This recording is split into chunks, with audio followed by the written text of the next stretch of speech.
Hajte sa mnom na žderaniju kroz Zagreb, grad u kojem sam živio, pored ove ovdje kopirnice u kojoj je radio Pirlo, grad sa jako dinamičnim izborom hrane i grad u kojem Zagrebčani jedu po pekarama, koje su na svaka 2 metra. I da vam pokažem kvalitet isti, tako što ću naručiti burek na hrvatskom jeziku.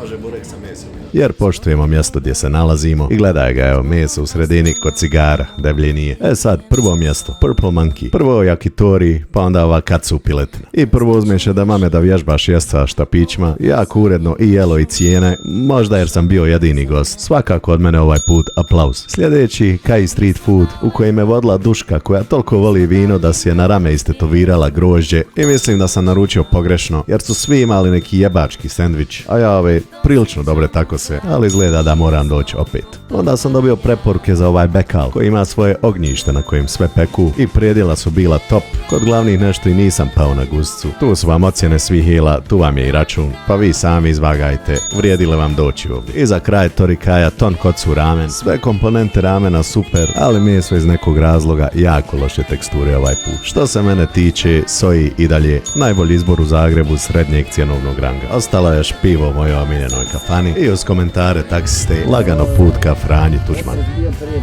3 godine, sad su tek najveći radovi od potrebe. Tu policija nikad ne radi.